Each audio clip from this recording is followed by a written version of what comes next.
Throughout this program, there was just one question on my mind, and that was, who told the All Elite Wrestling roster it was open Buffalo Mike Night, bitch?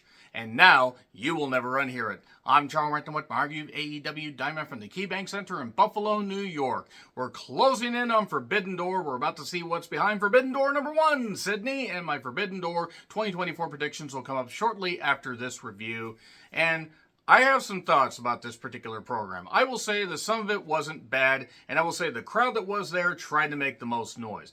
And New York wrestling crowds definitely are a unique bunch. They will let you know how they feel. Buffalo is a city rich in the history of professional wrestling, close to Toronto, the camaraderie there and everything. And, study up on Buffalo wrestling history. You'd be surprised how many great wrestling fans and how many great wrestling talents came through and competed in the city of Buffalo.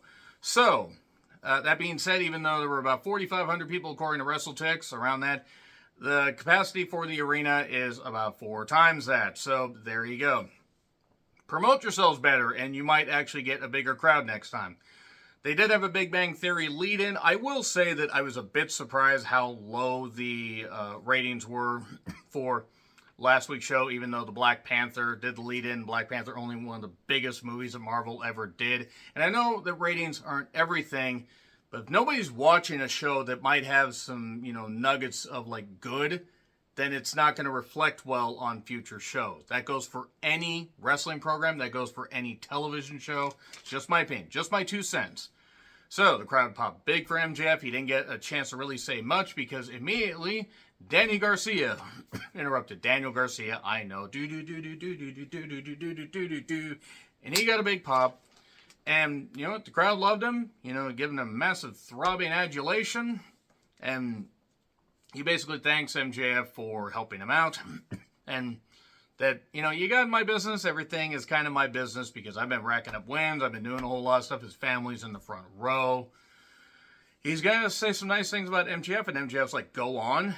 And that MJF saw Garcia as, somebody that could be something big. He lost to MJF, and it motivated him not just to become a pillar, but the foundation of AEW.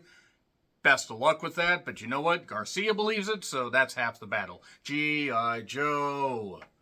So, they didn't censor the word shit. I guess the censor guy fell asleep, and then MJF basically shills for future AEW shows for Forbidden Door to sell more tickets, because I think they only have about 10,000 people, and that arena sells way more than that. That being said, that's a pretty big crowd. And he thanks Daniel Garcia as well. He gave him a shot because he earned it. But, he says they're a lot alike, but also he whooped his ass and didn't break a sweat. So MJF's kind of riding that line of putting him over, still being a heel, and MJF offers him a match at Wembley Stadium. Okay, that's interesting. That's an interesting hook to have 2 months out, or just about 2 months out. I actually think it's about 7 weeks out. And here's Ospreay to a pop wearing a Bruv jersey. And he basically puts over Garcia, totally ignores MJF, who is not very happy with Ospreay. And Ospreay says, how about when I beat Swerve, I put both belts on the line and face you, Garcia. Because you want a shot at the international title, I'm going to be a double champ after Sunday. See ya, Swerve. You haven't meant shit, is what the company's basically saying. And MJF then basically says to Garcia, hey, focus on that. Best of luck. So MJF still being the heel, and Garcia like, I kind of want both. I want to make it on my own. I want to make it after all. Alright, so that went about 15 to 16 minutes, and uninterrupted. Okay, that's fine. That's good. They're trying to go with more limited commercial interruption. I really think that they're trying, their best, maybe, to get the ratings up as high as they can, especially after last week's unfortunate debacle. Swerve and Nana were backstage. They couldn't hear Swerve's audio. They could sort of hear Nana, and there we are. And then Jon Moxley, Claudio Castagnoli, and Wheeler Yuta took on Shingo Takagi, Hiromu Takahashi without Daryl, Mourn the Pity, and Teton. I am not laughing at the word teat. How dare you accuse me of that? It's Titan, but it's pronounced Teton. I'm sorry. It's impossible for me to be mature. Battle of the Lettered Factions, BCC. and LIJ. Danielson on commentary. 20 minutes into the show, the match starts. Was that a New Japan ref, or was that just a new AEW ref that I hadn't seen? Or was that a New Japan ref in an AEW shirt? I'm genuinely asking. I don't know. It was cool to see the US, or the New Japan guys on US TV. The first break was 25 minutes in. This was fine. They basically, it just broke down to a goddamn brawl, and then Moxley got a chair and hit, I believe he hit Hiromu. He hit somebody. I mean, look, honestly, like, this kind of blended together after a bit. He caused a DQ with a goddamn chair. He could have hit Yuta for all I goddamn care and say, get better, ow, badass. You know, just do better. Like, but the whole point is Moxley used a chair, and oh my god, they call it a DQ. That's absolutely rare. And then we get a brawl, and then Naito shows up. And then him and Moxley sort of brawl.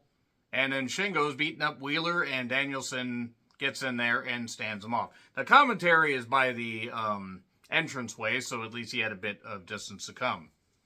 Okay. This is alright. Again, cool seeing New Japan guys on TV.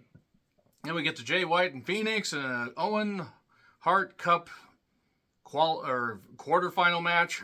First round match. There was stalling. Knox kicks everybody out. That's the only good thing that Rick Knox has done in his entire career as a referee.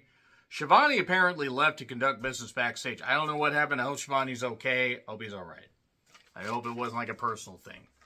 And Jay won with the Blade Runner. So let's just move on from that.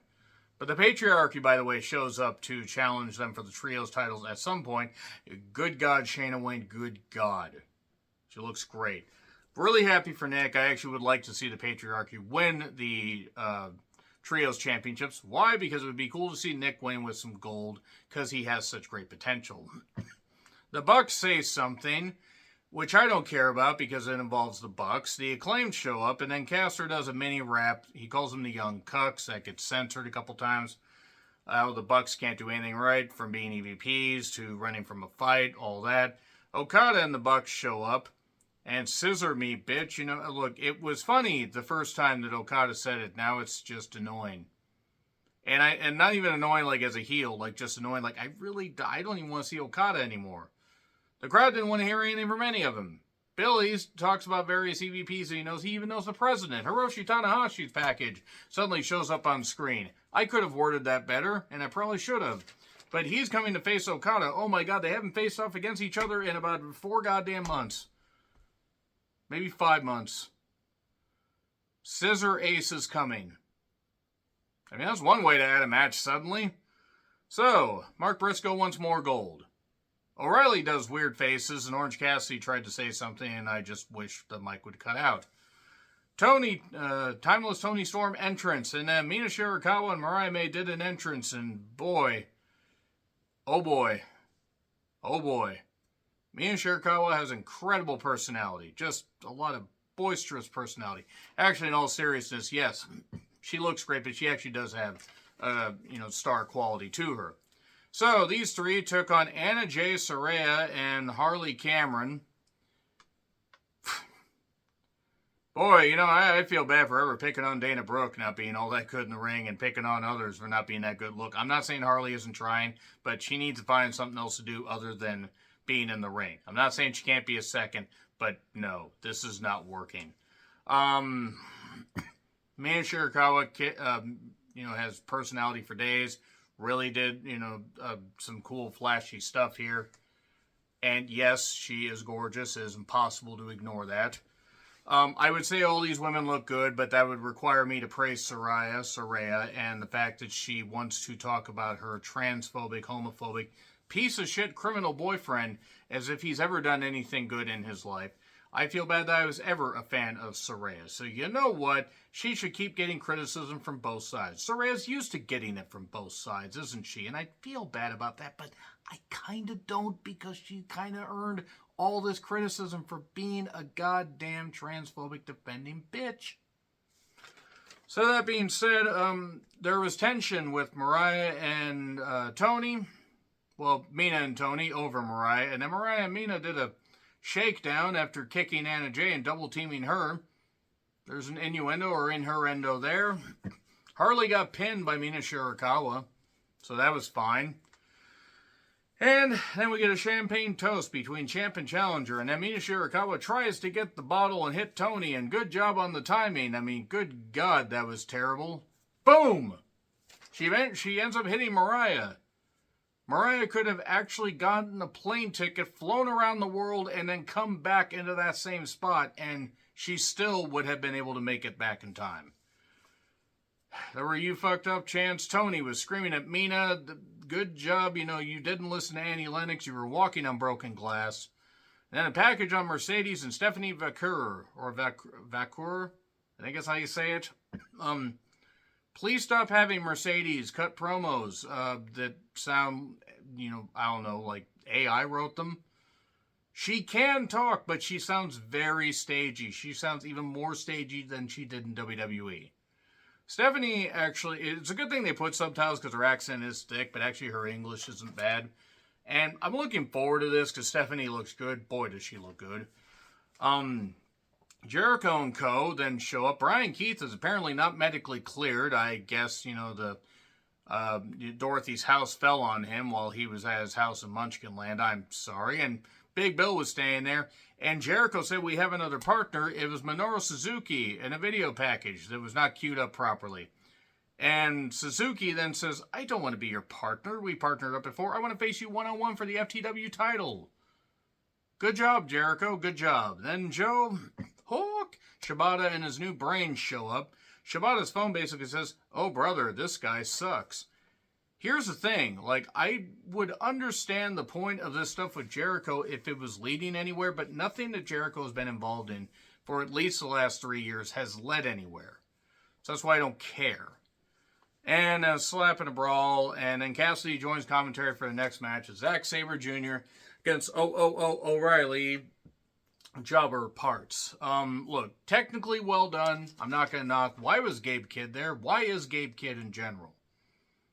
He's a blithering, screaming idiot. He seems like he's receiving shock therapy every time he even tries to talk.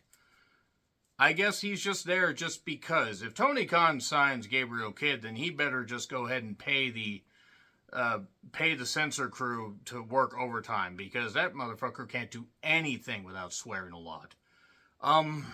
Excalibur mentions PWG, that promotion that drew people in a warehouse, and actually featured some really good wrestlers doing a lot of dumb shit. Some that are actually big stars now, and some that are the Young Bucks. So, an armbar wins it. It wasn't bad. And then Cassidy, I believe Shane Haste and Robbie Eagles was there. I wondered why Nichols wasn't there, but then I realized, oh shit, that's Robbie Eagles. And then Tomohiro Ishii shows up. Okay, so are we getting a match on Collision? Does it matter? I don't really think it does. So, Beach Break is next week in Chicago. Known for all its beautiful beaches. I mean, granted, at least it's taking place in the summer.